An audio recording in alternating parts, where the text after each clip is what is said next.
கோவை சிட்ரா பகுதியிலிருந்து உப்பிலிபாளையம் வரை 10 கிலோமீட்டர் தூரத்திற்கு கட்டப்பட்டு வரும் தென்னிந்தியாவிலேயே மிக நீளமான உயர்மட்ட மேம்பாலத்தில் 2ஆம் கட்டமாக இரும்பு கார்டர்களை பொருத்தும் பணி நிறைவடைந்தது. இரவு நேரத்தில் ரயில் சேவையை நிறுத்தி ராட்சத கிரேன்களின் உதவியுடன் இப்பணி நடைபெற்ற நிலையில் விரைவில் கட்டுமான பணிகள் நிறைவடைந்து மேம்பாலம் மக்கள் பயன்பாட்டிற்கு வரும் என மாநில நெடுஞ்சாலைத்துறையினர் தெரிவித்துள்ளனர்.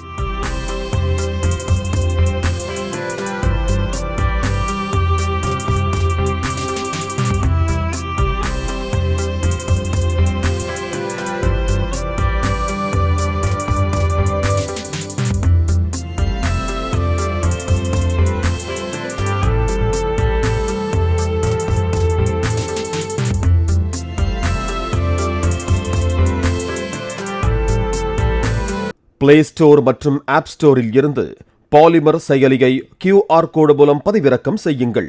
செய்திகளை உடனுக்குடன் பெறுங்கள்.